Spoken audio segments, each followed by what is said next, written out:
नमस्कार दोस्तों, मैं हूं अनूप त्रिपाठी और एक बार फिर से आप सबका स्वागत है बीपी न्यूज भारत के लोकप्रिय प्रोग्राम फेस टू फेस में। आज हमारे साथ खास मेहमान हैं कमलेश यादव जी। भारतीय किसान यूनियन श्रमिक जनशक्ति के राष्ट्रीय अध्यक्ष हैं। किसानों के उत्तर प्रदेश के बड़े नेता हैं, वरिष्ठ लीडर हैं। लंबे समय से किसानों की समस्याओं के लिए संघर्ष करते रहे हैं। उत्तर प्रदेश में करीब 2.5 करोड़ के आसपास किसानों की संख्या है और इस समय अलग अलग जिलों से अलग अलग प्रकार के कई मामले आ रहे हैं। कुछ जगह कहीं खाद का संकट दिखाई दे रहा है, कहीं पर बिजली का संकट दिखाई दे रहा है, कहीं पर कोई और शिकायत है। तो आज के हमारे फेस टू फेस कार्यक्रम में हमने इसलिए खास तौर पर आमंत्रित किया है किसानों के वरिष्ठ नेता कमलेश यादव जी को। हम उनके साथ चर्चा करेंगे, उनसे तमाम सवाल पूछेंगे और समझने की कोशिश करेंगे कि किसानों की मूलभूत दिक्कतें और समस्याएं क्या हैं और उत्तर प्रदेश व केंद्र सरकार देश भर में किसानों के हितों की कितनी रक्षा कर पा रही है। कमलेश जी नमस्कार, बहुत स्वागत है आपका फेस टू फेस में हमारे विशेष कार्यक्रम में। नमस्कार सर, नमस्कार। कमलेश कैसे हैं? कमलेश जी, सबसे पहला सवाल हम ये लेंगे कि आप भारतीय किसान यूनियन से अलग हुए और आपने दूसरा संगठन बनाया, भारतीय किसान यूनियन श्रमिक संगठन। देश में उत्तर प्रदेश की बात करें या फिर हम देश की बात करें, किसानों के बहुत सारे संगठन हो गए हैं। आपको नया संगठन बनाने की जरूरत क्यों पड़ी? सर मैं बता दूं, उत्तर प्रदेश के अंदर लगभग आज की डेट में 40 से ज्यादा संगठन काम कर रहे हैं। सबका काम करने का तरीका अलग है। लोगों की जो भावनाएं हैं वो किसान और मजदूर से अगर जुड़ी रहे तब तो किसान संगठन सफल हो जाता है। लोग जब किसानों की बात ना करें, मजदूरों की बात ना करें, किसान के बीच में रहते हुए किसान को परेशानी कौन सी? इस समय खाद की किल्लत है, बिजली स्मार्ट मीटर की दिक्कत है, छोटा पशुओं से किसान परेशान है। इन तमाम जब जमीनी हकीकत पर हम लोग उतरे तो हमने देखा कि किसान की आड़ में लोग अलग अलग के बड़े बड़े काम कर रहे हैं। ये सब देखते हुए तमाम विचार करने के बाद हम लोगों ने भारतीय किसान यूनियन श्रमिक जनशक्ति का निर्माण किया, जो आज लगभग 5 साल से ऊपर हो गया। उत्तर प्रदेश के लगभग 60 से 65 जनपद में और प्रदेश के लगभग 7 से 8 प्रदेशों में संगठन के हमारे साथी और पदाधिकारी काम कर और अच्छे तरीके से किसान मजदूर की बात उठा। इसीलिए हमें इस संगठन का निर्माण करना। बिल्कुल कमलेश जी, हमें याद है 2022 का जब चुनाव प्रचार चल रहा था तो उन्नाव की एक जनसभा में भारतीय जनता पार्टी के बड़े नेताओं ने चुनाव प्रचार के दौरान कहा था कि चुनाव खत्म होने के बाद नई सरकार जैसे ही बनेगी, हम सबसे पहले उत्तर प्रदेश में जो आवारा पशु हैं, आवारा पशुओं की जो समस्या है उसको खत्म करेंगे। योगी सरकार ने तमाम गौशालाएं बनाई भी हैं, ग्राम पंचायत लेवल पर भी गौशालाएं बनी हैं। आपने फोटो भी लगा रखी है अपने पीछे, उसमें भी हमको गाय और दूसरे पशु दिख रहे हैं। तो आपकी नजर में आवारा पशुओं की समस्या 2022 से अब करीब करीब 3 साल हो रहे हैं, कितनी समस्या दूर हुई है? किसानों की आवारा पशुओं की जो दिक्कत थी उत्तर प्रदेश में क्या स्थिति है? सर मैं बता दूं कि आज उत्तर प्रदेश सरकार काम करने के लिए योजनाएं बनाती है, योजनाओं को अधिकारियों तक पहुंचाती है, लेकिन वो योजना, उनकी कार्य करने की जो कार्यशैली है मुख्यमंत्री जी की, वो जमीन पर उतर नहीं पाई। जो बजट गौशालाओं के लिए माननीय उत्तर प्रदेश के मुख्यमंत्री जी ने दिया है, उसका कितने परसेंट गौशाला पर खर्च होता है, इसका आकलन अधिकारियों को करना चाहिए। माननीय मुख्यमंत्री जी से हमारा निवेदन है आपके माध्यम से कि उत्तर प्रदेश के अंदर जितना पैसा आप गौशालाओं पर खर्चा करते हैं, ये पैसा अगर सीधे किसानों को दिया जाए और उसकी जो भी सुख सुविधाएं हैं किसानों को दी जाए, तो मुझे नहीं लगता है कि छोटा जानवर रास्ते रास्ते और खेत खेत भटकेगी। आज वो हालात हैं कि हर सड़क पर, हर हाईवे पर, हर चौराहे पर, हर शहर कस्बे के अंदर छोटा पशु घूम रहे हैं। और ये जो अधिकारी हैं, ये भाई साहब गौशालाओं को निरीक्षण करना छोड़ दो, ये महीनों नहीं 6-6 महीने बीत जाते देखने नहीं। ये गौशाला के नाम पर कहना नहीं चाहिए, वधशाला कहा जाएगा। मैंने कई बार कई गौशालाओं का निरीक्षण किया है। वहां पर जो जानवरों का चारा है, एक बार आया 2-2 3-3 महीने चलता रहता है। पानी पीने की व्यवस्था नहीं है, जानवरों के रुकने की व्यवस्था नहीं है। कई जगहों पर तो गौशाला के नाम पर जगह को घेर दिया गया, तार लगा दिया गया। तार लगाने से जानवर रुकेगा?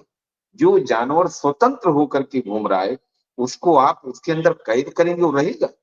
या तो वो जान दे देगा और या तो फिर फांद के बाहर निकल जाए। तो ये मुख्यमंत्री जी की जो योजना है, प्रदेश सरकार की जो सोच है, सोच अच्छी है, लेकिन इनके जो अधिकारी हैं, जो इनके अफसर हैं, ये किसी की बात नहीं सुनते। ये अधिकारी जब चाहेंगे, मुख्यमंत्री कुछ भी कहे, अधिकारी कुछ भी कहे, ये करेंगे अपनी बात। इस समय कोई किसी की बात सुनने वाला नहीं। आज आप बिल्कुल। देख लीजिए उत्तर प्रदेश में पूरे देश का किसान हाहाकार मचा के रखा है खाद के लिए। और अधिकारियों से आप बात करिए कभी। आप लोग तो चैनल चलाते हैं, आप लोग अच्छे पत्रकारों में आते हैं, आप कभी जवाब सवाल करिए जिलाधिकारी से, कृषि अधिकारी से। कृषि अधिकारी फोन नहीं उठाएंगे, स्विच बंद कर देंगे। जिलाधिकारी से बात कहेंगे तो उप जिलाधिकारी, क्षेत्राधिकारी से बात करिए। क्षेत्राधिकारी से कहिए तो वो कहेंगे पुलिस से बात करिए। भाई ये जिम्मेदारी लेगा कौन? ये किसकी जिम्मेदारी है जनपद? कमलेश जी, कोई अधिकारी बात। जी सर। कमलेश जी, मैंने अभी 4-5 दिन पहले उत्तर प्रदेश के जो कृषि मंत्री हैं सूर्य प्रताप शाही, उनकी प्रेस कॉन्फ्रेंस उन्होंने की थी इसी मुद्दे पर, खाद का जी जी संकट। उसमें मैं भी गया था और मैंने सवाल किया था कि अलग अलग जिलों में हम उत्तर प्रदेश की राजधानी लखनऊ के पड़ोसी जिलों की बात करें, बाराबंकी है, अमेठी है, रायबरेली है, कई जिलों में सीतापुर है, कई जिलों में जो वहां से शिकायतें और वहां की तस्वीरें आ रही थी कि लंबी लंबी लाइनें लगानी पड़ रही किसानों को, उनको खाद नहीं मिल रही है। वहां पर कहीं धक्का मुक्की हो रही है, कहीं पर जो है उनको लौटा दिया जा रहा है।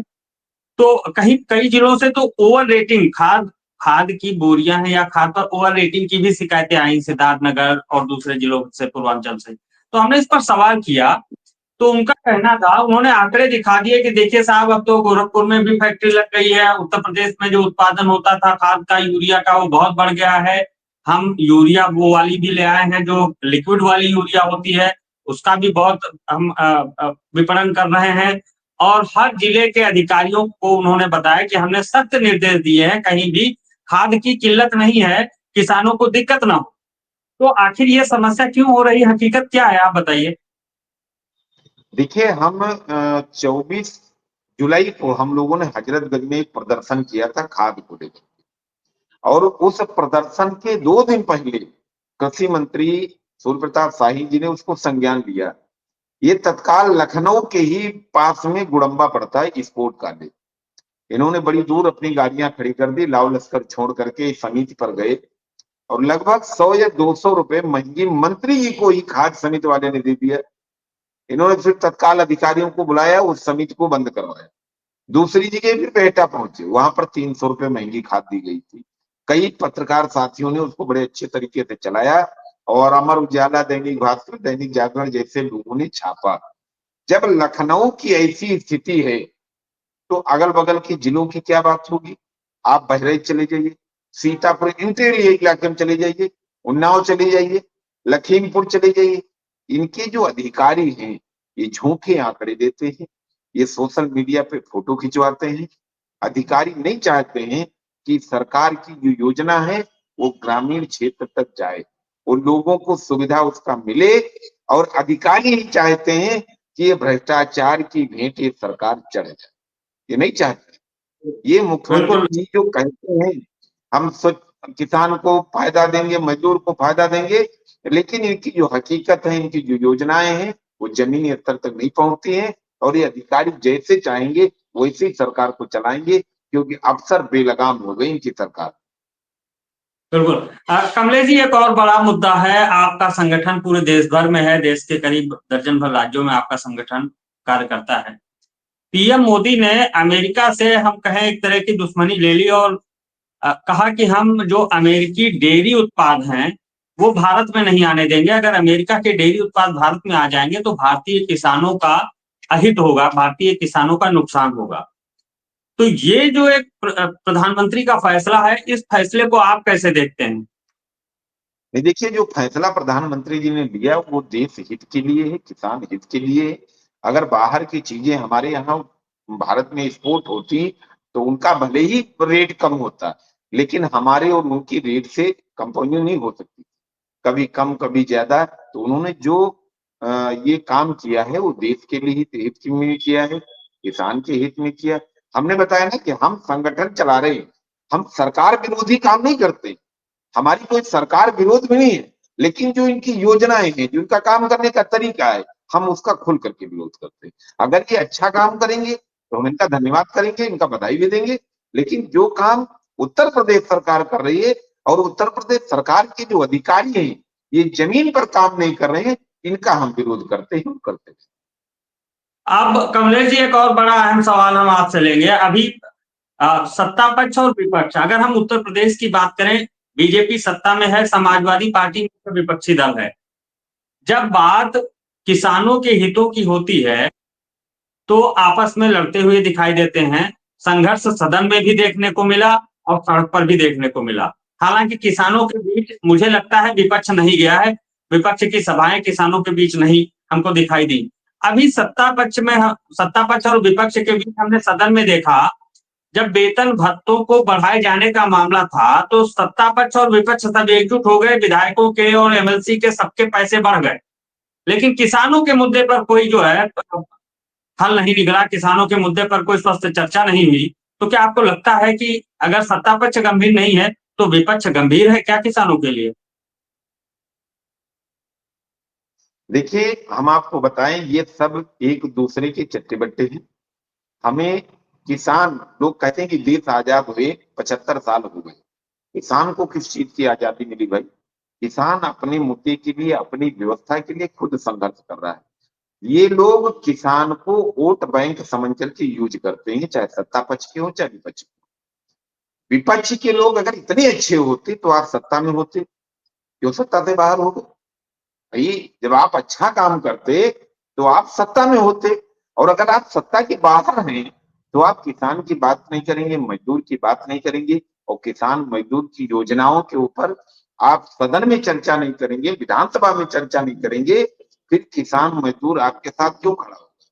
जितना लालच विपक्ष को आज अपनी कुर्सी के लिए होड़ लगी है, उतना अगर ये हमारी जनता के लिए मेहनत करते तो जनता इनके साथ नजरें बिछा के नहीं, पलके बिछा के खड़ी हो जाएगी। भाई साहब, हम वोट देते हैं, हम सरकारें बनाते हैं, हम बैठकर संघर्ष भी कर लेंगे, हम सरकार को काम नहीं करने देंगे, लेकिन हम जाएं तो कहां जाएं? ये हमारा बिल्कुल। सौभाग्य है या दुर्भाग्य है। हम जिसको देते हैं उसको दिल खोल करके देते हैं। हमने जब सपा को वोट दिया, दिल खोल करके दिया, जब बीजेपी को वोट दिया, दिल खोल करके दिया, लेकिन ये लोग जब शासन और सत्ता पा जाते हैं तो ये अपनी झोली भरने लगते हैं, अपने लोगों से ये चर्चा करते हैं। ये ना किसान की बात करेंगे, ना मजदूर की बात करेंगे, ना ये गरीब की बात करेंगे, ना ये शिक्षा की बात करेंगे, ना ये पत्रकार की बात करेंगे। इनको अपनी कुर्सी का डर सताता रहता है, और जब ये सत्ता से हट जाते हैं तब इनको होश आता है। कमलेश जी, हमारे इंटरव्यू का समय पूरा हो रहा है। आखिरी एक छोटा सा सवाल लेंगे। सरकार, केंद्र सरकार और राज्य सरकार से आप क्या कहना चाहेंगे और किसान भाइयों को क्या मैसेज देना चाहेंगे? हम केंद्र सरकार से निवेदन करेंगे कि केंद्र की सरकार किसानों की जो वादे किए गए थे, जब 12-13 महीना किसान संयुक्त किसान मोर्चा उत्तर प्रदेश कमेटी के सदस्य हैं, और केंद्रीय कमेटी में बराबर मीटिंग में हम जुड़े रहते हैं, जितने भी यहाँ से लेकर के दिल्ली अन्य जगह कार्यक्रम होते सब में हम उपस्थित रहते हैं। केंद्र की सरकार, 700 से ज्यादा किसान हमारे शहीद हो गए थे। 13 महीना 10 दिन हम लोगों ने प्रदर्शन किया था। केंद्र की सरकार के द्वारा गृह मंत्री, प्रधानमंत्री और पूर्व के कृषि मंत्री के द्वारा लिखित चिट्ठी दी गई थी, एक भी वादा अभी तक केंद्र सरकार ने पूरा नहीं किया है। इनको बार बार हम याद दिलाते हैं। आपने कहा था कर्जा मुक्त देश को करने के लिए, आपने एमएसपी कानून की गारंटी देने के लिए कहा था, आपने शिक्षा के कानून बनाने को कहा था, आप जो हमारे किसान शहीद हो गए उनको शहीद का दर्जा देने, मुआवजा देने कहा था। केंद्र की सरकार क्यों अपने वादे से मुकर रही? भाई, देश का किसान, देश का मजदूर ये अपने लिए सुख सुविधा मांग रहा है, जो आपने वादा किया। ये आपसे सत्ता नहीं मांग रहा है, और उत्तर प्रदेश की सरकार से भी हम वादा करेंगे, निवेदन करेंगे, मांग करेंगे आपके चैनल के माध्यम से, उत्तर प्रदेश की सरकार, उत्तर प्रदेश के मुख्यमंत्री जी जो मांग पत्र इन्होंने दिया था चुनाव में, आप अपने दिल से सोच करके देखिए, आपने क्या उस वादे को पूरा किया अभी तक? ये झूठे वादे कब तक चलते रहेंगे? किसान कब तक भटकता रहेगा? अगर आज आप नहीं सही तरीके से चलेंगे, अधिकारियों के ऊपर लगाम नहीं लगाएंगे, तो आने वाले समय में आप भी सत्ता से बाहर चले जाएंगे। आपको फिर सोचने का समय नहीं मिलेगा। चुनाव जल्द है, 27 की तैयारी सब कर रहे हैं, अपनी अपनी तैयारी होड़ में सब लगे हैं। किसान की बात कौन करता है? मजदूर की बात कौन करता है? खाद की बात कौन करता है? एमएसपी कानून की बात कौन करता है? इस समय जो मीटर लगाए जा रहे हैं, पूरे देश में हाहाकार मचा है। अभी आपने देखा होगा, हमारे भारतीय किसान यूनियन के लोग कई दिन तक प्रदर्शन किए उत्तराखंड में। उत्तराखंड की सरकार ने बैंड कर दिया, जब तक किसान मजदूर नहीं चाहेगा तब तक ये इलेक्ट्रॉनिक मीटर हमारे यहाँ नहीं लगाए जाएंगे। उत्तर प्रदेश की सरकार क्या कर रही है? इनकी तरफ से कोई एक बार कोई आदेश नहीं जारी किया जा रहा है। बिजली के मंत्री आप चिल्ला रहे हैं कि हमारी कोई सुन नहीं रहा है। तमाम विधायक हैं वो कह रहे हैं हमारी कोई सुन नहीं रहा है। ये क्यों? भाई जब माननीय लोगों की नहीं सुनी जाएगी, जो जिनको हमने चुन करके भेजा उनकी बात नहीं सुनी जाएगी, पत्रकारों की जी बात नहीं सुनी जाएगी, फिर इस देश में कौन सा कानून रहेगा? आप बता दीजिए बेहतर। बिल्कुल कमलेश जी, समय कम है, हम इस इंटरव्यू को यहीं विराम देंगे। बहुत शुक्रिया, आपने समय दिया और अपनी तमाम बातें और किसानों के मुद्दों पर तमाम सवालों के जवाब दिए। बहुत बहुत शुक्रिया समय देने के लिए और हमारे फेस टू फेस कार्यक्रम में जुड़ने के लिए। धन्यवाद सर, फिर मुलाकात होगी। नमस्कार, राम राम। हमारे साथ आज के फेस टू फेस कार्यक्रम में खास मेहमान थे कमलेश यादव जी, भारतीय किसान यूनियन श्रमिक संघ के राष्ट्रीय अध्यक्ष हैं। किसानों की समस्याएं देश में क्या हैं, उत्तर प्रदेश में क्या है, तमाम मुद्दों पर उन्होंने सवाल दिए। फिलहाल आज के इस खास प्रोग्राम में इतना ही। अगले हफ्ते हम फिर मिलेंगे किसी खास मेहमान के साथ। तब तक के लिए मुझे दीजिए इजाजत। नमस्कार।